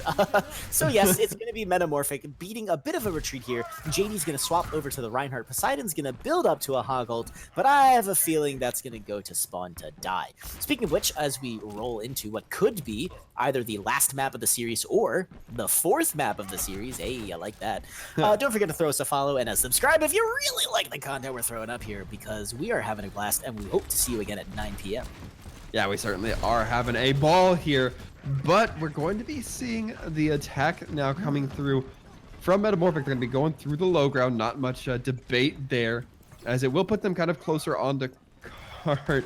Actually, it looks like they're going to be wrapping around onto the high ground. Aha! They have the higher ground, and then they throw it away, because the rotation from Aptyx was exactly as rock solid as it needed to be. It forces them on the attack. Now they must dislodge MetaMorphic from the cart. That's exactly what they want. That is MetaMorphic, and so they are going to start having a great time. But the Discord orb going onto JD is going to be sad, boys, and the Shatter does go in. That's big. Riso finds Gatos. It's 2 more Shattered. Alexio grabs JD. The bomb goes out. It's just not... Oh, wait, hang on. Oh, no. Whaleheck's going to be turning things around just a little bit. And then the Nano Boost coming out as well onto the D.Va, going to certainly be helping to build up more ult charge in the near future. Yeah, so maybe they've got one more push out of this, but they're committing a lot to this fight. And with 45 seconds left, that may not necessarily be what MetaMorphic needs to do, except, of course, the minute 3.007 says that. They rack up so many kills. JD leading the charge, and no shield means no, no sandwiches and no good times. Yeah, it's looking like Aptyx going to be perhaps trying to run out with Borkin to just get a last-minute touch, a last-minute contest. They don't want to take this to 3rd point. Looks like they're getting ready to kind of win it here. Yeah, and who can blame them? They've got McCree's got Reload locked and ready to go. Moonblue has Dragons, and there's even a Grav. And so the McCree ult comes out, and of course results in no kill. No, a D-Max Wallet, that's huge! And the Grav! Wait, what's going on here? Was that almost the Dragon Ball? It was! Aptyx! What? That was incredible! They take the map into overtime, and there's no one left for MetaMorphic to contest! Yeah, that was some, I'd say, like season 11 jazz. The Dragon Ball coming out. Haven't seen that combo in, a good while, to say the least. Wow. And, I thought Riso was really standing out on Hog. Apparently, Zarya looks good just as well. And let's just say that the ability to play multiple tanks might be a big important thing in the future, especially if you're going to be locking in that tank role. Speaking of which, we are going to be jumping into map 5. That actually was a non sequitur. I don't know why I said that. The option here is rough, because now it's MetaMorphic's pick. Right? Yeah. Or is it tiebreaker? It is going to be MetaMorphic's pick. If they pick an assault map and if they pick Hanamura basically, and it goes to a tie, then we will be running the tiebreaker, which I believe is Busan. But we are just kind of waiting to see the map ban process. Once again, we did just see Junkertown, meaning we won't be able to see any escort maps, but it's not going to matter. We already saw Dorado here tonight. And Aptyx going to be a little bit disappointed that we don't have any more escort maps on the roster. Yeah, they seem to be performing very well on those. Yeah, so that being the case, let's see. They've got Hanamura left on Assault. Aptyx eSports is going to have a chance to ban it, which I have this weird suspicion. I don't know why. Just this weird suspicion that, but their other option would be Numani. So that's an interesting choice, Sir Waltham. What do you go with here? Well, there are really, I think, 3 options here. Hanamura, Ilias, and Numbani. Oh, well, Numbani I can also for. I apologize. I don't know. It's looking tough. Aptyx, I think, plays... I'm still going to stick that they play that Orisa Hog very well. And if that's the case, Eichenwald first point might be a little bit of a harder map to kind of to attack for MetaMorphic. And we've been seeing Moonblue on that Pharah kind of favoring that. It's also a good map. It's also a good first point for Pharah. So that might be something. Neither team, I don't think, has broken out the Bastion yet. So Eichenwald, not bad. Numbani, it's a little bit more dive centric. I think MetaMorphic's been a little bit more inclined to running that. Because we've seen the Genji blades come out, we've seen the Winston D.Va style stuff come out from MetaMorphic. I think Aptyx would probably be pretty good to ban Numbani, but it doesn't look like that's going to be the case. It's going to be Hanamura. So they finish off the remaining assault map. Today, I was years old when I learned that not only can I not speak the English language, apparently, but I also can't freaking count. Letters and numbers, I got none of them. So MetaMorphic is going to pick the next map. And honestly, if I'm MetaMorphic, I think I know exactly what you go with. You gotta go with it. Ah! It was Eichenwald! 3.007 gets the strikeout. He debates for the third time today. It's Eichenwald. I am flabbergasted. Yeah, MetaMorphic, it's a little bit surprising, considering what we saw from Aptyx. I honestly was expecting, something, either the Ilios or the Numbani. I mean, Ilios, you have a little bit more likelihood to kind of contest with that Pharah.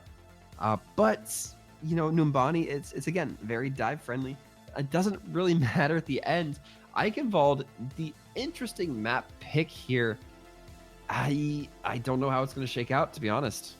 Yeah, this could be just the simple situation of MetaMorphic being confident on Eichenwald to the point of it does not matter what they start on, they're going to be happy. Now, Aptyx eSports, having been thrust into the position of Eichenwald, are going to be electing to go with the defense at the start, and who can blame them? Now, this is the situation that Sir Waltham just mentioned. If neither team manages to capture the first point at Eichenwald, or that is to say, make significant progress, that is to say, again, past the first third, we are going to go to the tiebreaker on Busan. Again, I'm kind of surprised that MetaMorphic went with this. They've already established their dominance on maps like Ilios, where you have the opportunity, you might not even play well, but they also might be thinking about Moonblue's Pharah, so I guess I can quasi-understand it. They've put themselves into a position where they might have to go to Busan. That might be exactly what they wanted to do, though. Yeah, I think they'd be much more comfortable finishing it here at Eichenwald, but, Busan certainly has its kind of pluses and minuses, I'd say, for both teams. And, it's a map that we don't get to see very often, so I'd be grateful to see it come out if we get a 3-3 or a 0-0, or I guess or a 0-0, whatever the case would be. It's possible, although on a hybrid, it's not the most likely. I think assaults are a little bit more likely for that tie. Yeah, Eichenwald, though, is the one situation, I think, of the hybrid maps. I mean, maybe we haven't seen a lot of the bunker get played out in Hollywood because bunker bust is pretty solid, so the tiebreak might not really be happening there. But you have the big option on Eichenwald to make a good solid hold at this choke happen, especially if your May play is way too on point, coupling with that pulled port. And I think that's going to be the key once again. You can pretty much pull the same kind of full hold here on Dorado that you can with the pulled pork. Yeah, and I mean, these teams have not seemed too conservative with the May. They've seemed like they've brought it out even in an instance or two where I would not have necessarily expected them to. And, to start on defense, we're going to be seeing Praise hop right out with the Ice Queen herself. I'm hopeful we can see some good May walls, some good freezes, some separations come out from Aptyx. Yep, so Aptyx has the recipes for that hold. They have the May, they have the pulled pork, and they have a source of ridiculous damage in the form of Moonblue. That's not the source of damage that I would have gone with, but I also don't get to play with Moonblue. So, in this particular situation, your ceiling is high enough to merit the Pharah play, and Moonblue's nano barrages, especially with Puds backing them up and Alexio making the action happen, this is going to be a solid defense now. MetaMorphic, they're actually going to come out with an offensive pulled pork of their own, and I super like it, especially with Poseidon having backline play. But wow, they take one look at that comp, they're gone. They're back in spawn. What's going on? Poseidon actually taking a few bullets to the chest, right down the center of the choke. Worth noting that because Aptyx does have the May, they're not going to have too much aerial capability, not a lot of hit scan to deal with Gatos in the sky. However, Moonblue might be feeling a little bit comfortable enough to handle that, and the hook coming in, that's what we like to see.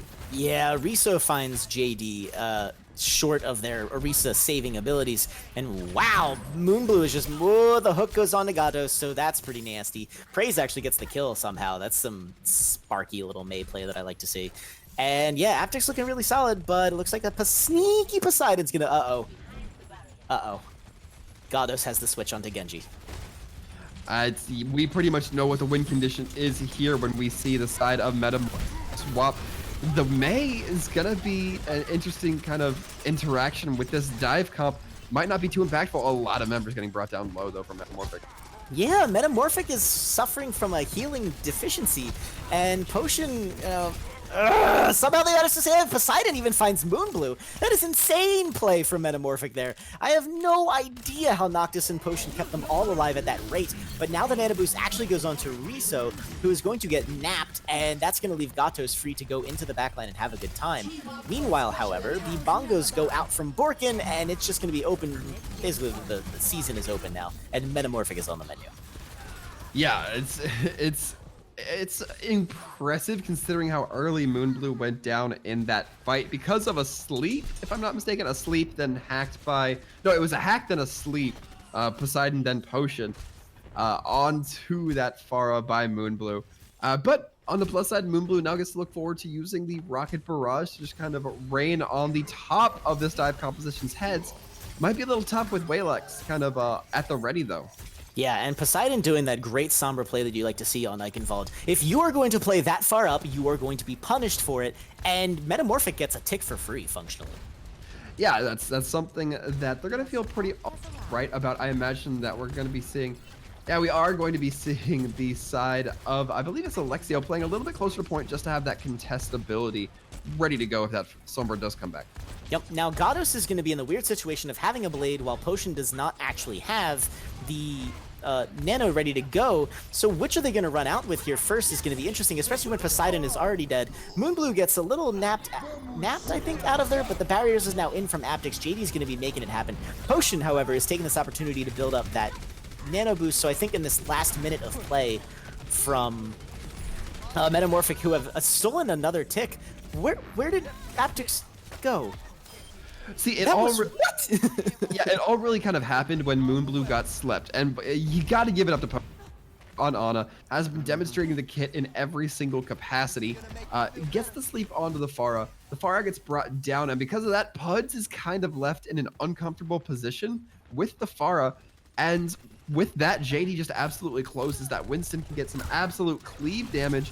And right now we're kind of seeing it again. Moonblue having to get Nano just to stay alive. Yeah, and the hack again, that's technically supposed to be a kill all the time. Riso, however, is going to be stabilizing Aptyx a bit here. But yeah, that's insane. That nap onto Moonblue, way more impactful, and Moonblue actually even ducking into spawn here real quick just to make sure that Nano Blade doesn't go off any earlier than it needs to. But the recipe is there, but they've also, that is to say, Aptyx has almost exactly what they need to stop this from happening. Yeah, what's really going to be key here is Puds and Moonblue trying to Genji dash wing range, because if they don't, Gato's going to be able to carve them up so easily, especially with that Nano boost. Yep, and the Mei wall is doing its job. The potion kill is there, and the rest of MetaMorphic can't do a dang thing about it. And now we're seeing that spawn press again. Aptyx is getting real aggressive here, and it's working out really well for them. Yeah, it certainly is. I mean, we're seeing them kind of just use ults one by one. They don't feel the need to kind of get too heavy-handed with it. And that's the restraint you like to see, because we know that at least 2 ults are going to come out from MetaMorphic whenever they do get around to using this combo. But they've been just punishing these members so bad. Yup, and there it is. The anti-nade actually went in, but there it is. Aptyx has perfected the counter. Moonblue, rather, the members of Aptyx come together, except MetaMorphic. Apparently, we're just using the Nano Blade as a zoning ult as they get kill after kill after kill, and they're finally going to bust through this drawbridge here. Yeah, that is gotta be so frustrating if you're on the side of Aptyx. You see Gatos get frozen at like 5 health. If you look there, for the majority of that Blizzard, that Genji was just locked in place. No healing access, but not quite brought out of that nano-bladed state via the death shuttle. We're still seeing a few ults online. However, Poseidon probably going to be the decider of this fight. Yeah, and Poseidon has that all-powerful EMP. They toss it out. They grab 4, but they're missing Moonblue, who throws out and immediately goes down.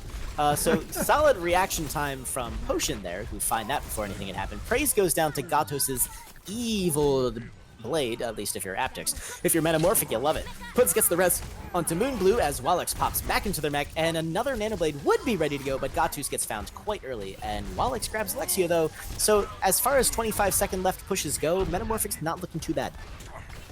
Yeah, absolutely. Aptyx also pretty content about this hold, but we do still have the last 15 seconds to go before we dive into it. Praise has this McCree, which means that I imagine Metamorphic not going to want to give up the high ground too quickly, too easily. Nanoblade coming out to get this final point, though. So interesting, the Nanoblade goes out. They only managed to grab Borkin. Looks like the supports from Aptyx were doing their job and hiding, especially as Puds hides in the sky. Reses Borkin, one of the only kills from that blade, but damage has been done quite deadly as Praise had tossed out the thing. Moo! JD almost gets booped off. It doesn't happen. The bomb gets thrown out on the point. That actually grabs Puds. No more heals for Aptyx. Moonblue goes down, and it looks like Metamorphic might be able to pull this out into overtime unless some kills start coming in for Riso. Yeah, it's looking like it still will be overtime, which means a minute 30 on the final push for the side of Metamorphic. This is kind of coming down to a little bit of a nail biter right now. This is looking very tense. There are a lot of ults for the side of Aptyx, but Moonblue is going to be a little bit harder to utilize the Pharaoh on this third point. Yeah, they're sticking with that barrage, and I think that might be Alexio having that nano, knowing that there's a much better chance of keeping Moonblue alive through this confined barrage corridor if they can pull it off, but Poseidon has the EMP. This could be a literal fight ender, but they have to use it now. Yeah, they're really going to be looking to initiate with that EMP if they want to get it to guarantee that fight win. And that's exactly what they're going to do. 6-man EMP, the potion bomb goes in. It's potion indeed, it grabs every kill that it purpled. Another kill, Alexio goes down, Noctis being the only EMP to get, or no, the only purpled in response. That was exactly what Metamorphic needed to do, except Aptyx still has everything. Oh, but Moonblue goes down with no nano to keep him up. Yeah, and now we're seeing the side of Metamorphic get aggressive with it. They're pushing pretty close to spawn, at least they were up until Riso popping that whole hog. Gatos doesn't have a nano to go with it, but that doesn't mean he's not going to raise hell. Alexio goes down, Praise was the first to fall, Puds falls. Metamorphic has just, there it is, wiped Aptyx in its entirety. They push it through. They even have time left on the clock. Fantastic push. Aptyx just didn't have enough time to get it together.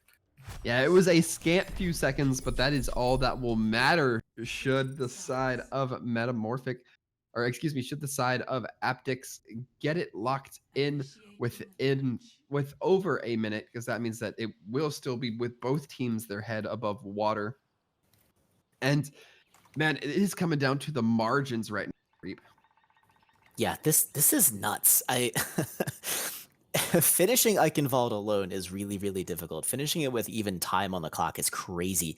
If Aptyx, Poseidon's timing of that EMP was so perfect, again, and getting the 6-man was massive. No ults used for that fight for Aptyx, and they weren't able to get the leg back onto themselves. Moonblue had to toss their ult out ultimately to nothing. No pun intended there. And it's just nasty. It's a rough situation to be in. So Aptyx had to give up the map there. Instead, now we're going to be looking at Aptyx trying to do their own take. They need to finish the map, and that puts Metamorphic in a really good position. Yeah, but Metamorphic did not finish with a huge bank of time, so they're not quite out of the forest just yet. Moonblue to be on this far, that feels kind of in character for this composition right now. A little bit surprised, actually, that we are seeing Poseidon on the Hanzo as opposed to something that's a little bit more hit scan based. Yeah, that's going to be interesting. I think they're imagining that there's going to be an Orisa, and Storm Arrows is one of the best ways to focus that down. Borkin going to be bringing the only tank play to the field here for Aptyx, so a very typically angry, scrappy, DPS-heavy composition from Aptyx. It's going to be a lot. They're going to need to do a lot of that damage, though, to bust through this wall here. It's exactly going to be the case here. Borkin kind of getting a heads-up view on the playing field with that Hammond. Just trying to do a little bit of pre-scouting. Yeah, now Pharmacy's in the sky, but it's going to be Noctis that gets the Hawk. rather hack placed onto them first. That's going to force them back a little bit. Moonblue wins the duel in the sky with Noctis unable to support. Poseidon gets the purple, but they are not going to get focused down, and instead they are going to get brought back up a little. Walex gets the hack, and that is going to result in a DMAC as Riso and Moonblue rain down Justice. Poseidon popping off, however. That's going to result in a couple kills. Vorkin comes back up, but Aptyx is... oh, they're just shy of their first tick. They might be able to make it. There it is. They make it happen. They finish the kill onto Walex. MetaMorphic have a retake option here, but it's going to be close. Yeah, the Rocket Barrage going to be coming in just to help win that fight. And the hacks onto these Pharos have been consistent the entire game. Yeah, that was nuts getting the hack there. Noctis goes for a risky res. They do get punished. Poseidon now racking up quite the kill count in this fight. Alexio finally does them in, but it's giving MetaMorphic enough time to really put in a good stall here. But that is going to result in the point take, and that's actually going to be a pretty nasty, nasty stall now onto Walex. Yeah, and Aptyx going to be feeling pretty smug about that first take. They're going to be liking their stats right now as far as the time goes. They're going to have 5 minutes to get it through Streets phase. And, you know, we saw it with MetaMorphic. If they can get it to that third point, they can certainly get it there with time left on the clock. Moonblue gets hacked, but they get such a fast direct hit onto Poseidon that they're actually forced to retreat almost immediately. JD now back on that Winston that's been doing such a good job for them. This could be the defense that MetaMorphic needs to switch to, but there's a lot of ultimates, including the EMP, coming online for Aptyx right now. Yeah, very much so. Riso going to have to be playing very careful. Despite only having a scant bit of health, and actually getting brought down to the Battle of Sombras. Yeah, Riso even tossed out their EMP into that fight, possibly because they were switching, because that was a fantastic hold from MetaMorphic. And no, hang on, Moonblue hasn't left yet. They're on the hero menu. You can just almost see them picking their hero. A Genji from Moonblue. Uh-oh. Yeah, that is, of course, the combo that we are, as standard when it comes to an Ana Genji. We're going to be looking for that Nano Blade. Some pretty powerful composition work can be coming out here, but right now it's looking like it's just the build phase for both teams' ult economy. Yeah, JD has the Primal Ape coming online very quickly. Potion, we all know their ability to develop a nano boost is pretty rapid. Gatos also looking very good, generating that Dragon. They are going to get out of there, but an EMP, the purple goes on to JD and Noctis. There's the hack onto Walex. So, Aptyx starting to move the card here a little. Praise does go down, but there's no one really on the card from MetaMorphic to contest, who now have to throw their Winston into the frame. Moonblue now on the Genji. They're doing a pretty solid job generating that ultimate, and yeah, Potion just about has their Nano Boost ready to go for Gatos to go ham. Yeah, just a lot of ults in general, almost. Oh, wow. 6, in fact, we're going to be seeing them all be ready for this next fight with those ults on a line, and this dive is looking really good. We haven't really seen the Genji Blade combo come out, but we've already burnt 2 minutes off the clock just from the amount of stall that MetaMorphic's been able to do. And I mean, it's more so fight wins than stall, right? Yeah, the big 6 is pretty much definition of that. There hasn't been a chance really for Aptyx to get its damage in, but there's Gatos with the preemptive Dragon Blade, despite Moonblue and Alexio being so dang close. But wow, he gets purpled so dang quickly. He doesn't even have a chance to get a kill. Aptyx just goes full retreat mode. Brilliant play. No kills coming out from that Nano Blade, and now it's time for Aptyx to throw out some ults of their own. Yeah, we're going to be seeing dual EMPs coming out, and Moonblue and Alexio this time trying to value. So Potion goes down. That's a bad kill. But Gatos gets stuck, I think. Walex finds Alexio.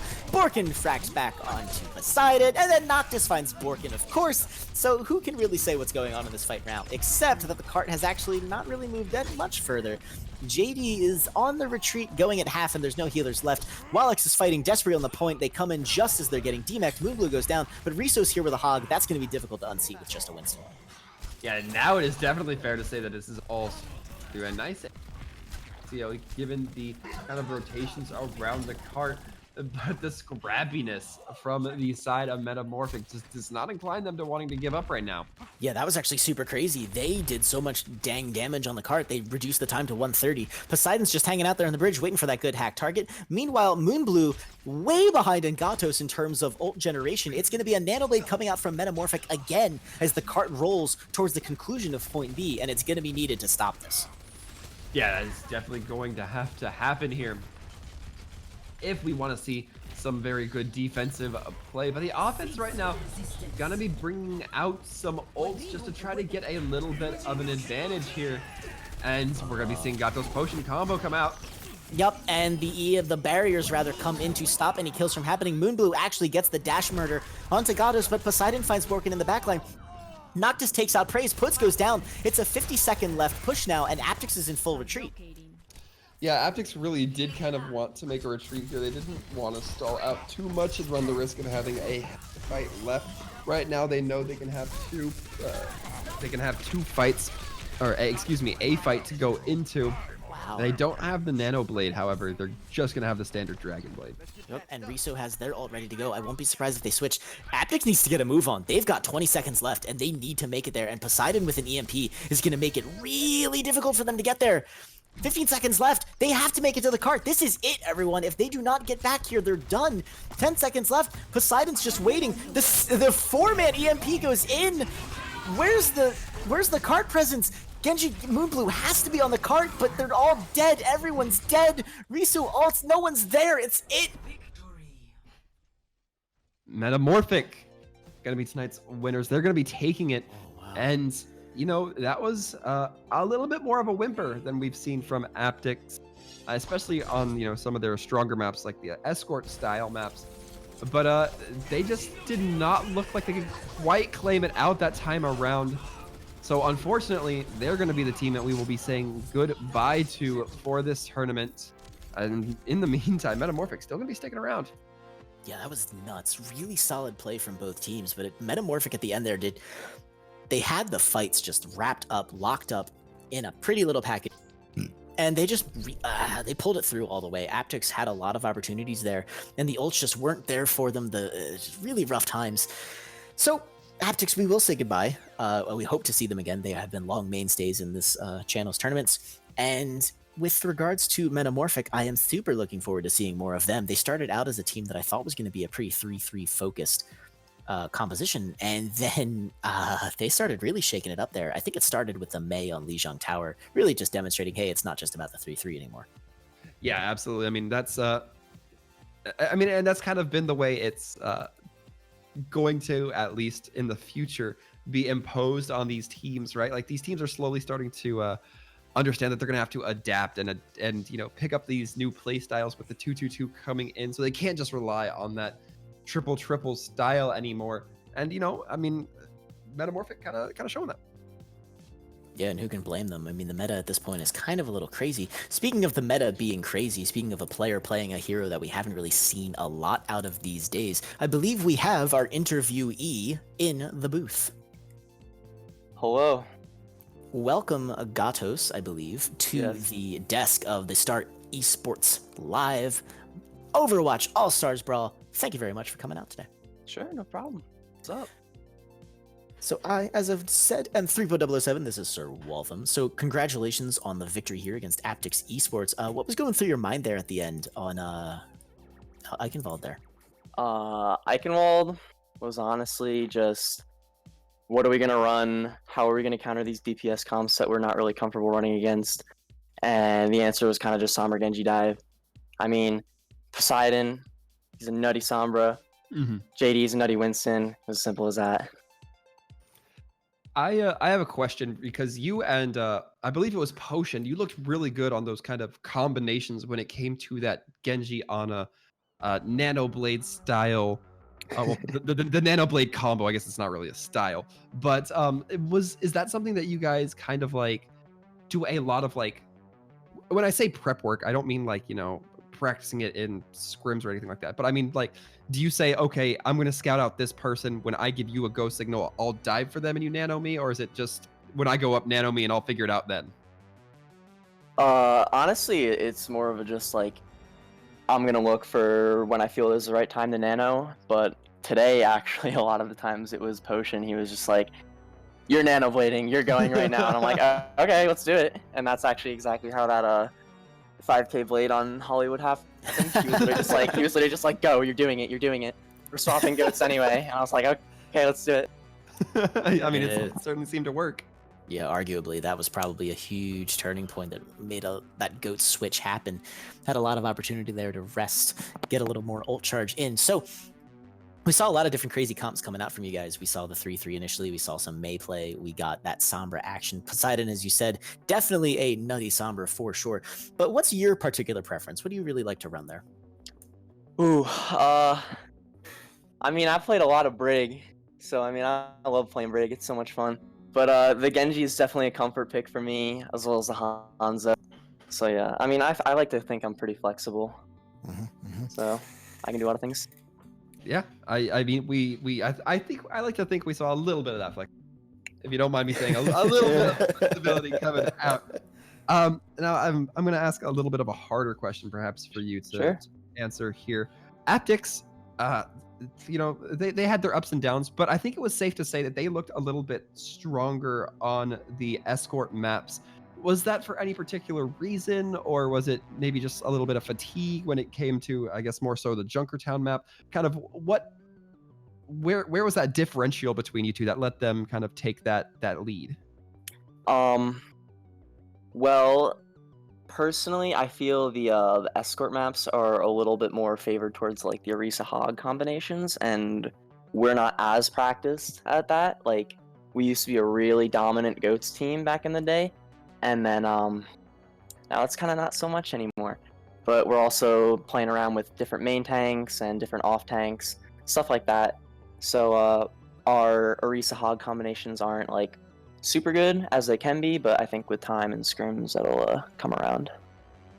Yeah, I mean, absolutely. I mean, I talk about it every once in a while during these tournaments. I love seeing the teams kind of you know, I'll cast for them in, you know, like the first week, and then I'll come back like during the finals or the semifinals, and I like being able to see kind of how they've progressed, you know, the things they take away, and that's really cool to me. That's just a fascinating thing to kind of see that growth on a wide level. I couldn't Yeah, agree totally. more. Couldn't agree more. So the big now it's the money question. We got Rollock coming. It's gonna Oof. come in August. Big oof. Pay respects to all those crazy compositions out there in ladder and quick play. So now that 2-2's coming, what's your option? Like the Brigida buff, I don't think is gonna come right away. Do you think you're gonna still be sitting on Brigida, even though the I guess the compensatory boost isn't gonna happen for a bit? Well, Brig is really only super viable because you can run 3 supports. You need that Lucio to move her around to be able to really do anything. But on top of that, Lucio Brig isn't enough heals, so you need a third healer. So to answer your question, no, I don't think I'm going to be stuck on Brig strictly because I'm a DPS player. And I'm going to be locked to DPS, thank God. But I feel bad. Brig kind of got nerfed into the ground, and I don't think she's going to see really any play, if I'm totally honest. Wow. Yeah, absolutely. I mean, I can't disagree with you. I saw that change to the shield, and I thought that was just such Death blow. The Yes. shield change is the big one. Yeah, Yeah, that was definitely honest. pulling the teeth. That was they reduced the shield health from like what 600 to 200, 500 to 200. Yeah, 500 nuts. to 200. Yeah, Utterly nutty. It's gonna be significant, I think, but only time will tell. As far as I'm only a flat level caster, so you know, I don't want to speak like I have any authority on that. But Well, your voice is diamond. yeah, thank you, 3. But Gatos, before we let you go here, I just want to go ahead and give you the last opportunity. Anything you want to say on stream to our viewers? You know, maybe throw in a suggestion for MVP vote, or to your team, to your opponents for your little sign off here before we let you go. I'd obviously like to shout out my entire team, my coaches, my manager, my other teammates. We all put in so much work to make stuff like this happen. But other than that, to the viewers, look forward to 222 lock, because you're gonna see a lot of poppin' nano blades. That's all I'm gonna say. I think if today was any indicator or of a treat, with that being said, Gatos, I think we are about to take our leave as we go ahead and tally up our votes for the MVP poll. But thank you very much, my friend, for coming in, hanging out with us, and just answering a few of our silly questions. Sure, no problem. Thank you for having me. Take care. Congratulations, my friend. Peace out. Now, 3, we are just waiting on that MVP vote. tell me some of your top players from tonight. Let's look at the dueling Anas here real quick. Alexio and Potion were just freaking crushing it. That was nuts with the anti-nades coming out early on. Fight deciders for sure. But I think as we moved into the latter half of the series, we started seeing a bit of a bigger play coming out from the Widowmakers, and then also from the Sombras, specifically Poseidon. And I mean, like, obviously, right, those were the hacks, those were the 6-mans. Like, that was the last hack there on Eichenwald that they had was literally the fight winner, the map winner. Practically, it pushed them all the way through to the end. That's just how it's got to be. If you've got the one ult that can win a fight and you literally hit every member of the opposing team, what do you even say about that except press F to pay respects, like, because the whole team dead. Yeah, I mean, truly, it is a situation of what else can Poseidon say except you're welcome. To truly taking some inspiration from the movie right there. For me, I'd have to give it to Potion. Like I said, seemed to be kind of a masterclass on all the tools of Ana's kits. We saw some spicy sleeps, some fat antis, good heals coming out, and then the combos with the Genji from Gatos. It just looked really good. I overall, that's my vote. That's my shout out. But it looks like the viewer MVP vote is finally all tallied up. 3, if you want to go ahead and introduce our MVP for the night. Yeah, the viewers have spoken. It looks like it was actually a pretty close race, but Poseidon takes the viewer MVP from the Twitch pick poll, which was below the stream. It's in all of our streams. Be sure to check it out. Vote for your favorite. And Poseidon is, I think, not only the fan favorite here, but also a very well-deserved victor of it. Again, just the sick fat plays were coming out from the Sombra were redonkulous. Yeah, I wouldn't say that there was necessarily a bad pick. On the side of MetaMorphic, and some very good picks on the side of Aptyx as well. Definitely looking to give them a little bit of a shout out as well. But I think with that being said, with our MVP being announced, congratulations Poseidon, I think we are about ready to wrap it up here. So on behalf of the casting team, I have been Sir Waltham. You can catch me on Twitch or Twitter at Sir Waltham, WALTHAM. And this has been Threepwood007. Grab me on Twitch or Twitter at Threepwood007. It's been a pleasure, everyone. Absolutely. And from those of us here at the Overwatch Watchers Brawl to you, we hope you guys have a great night. Stay safe out there, and we hope you tune in the next 15 minutes to catch the next game. Take care, everybody.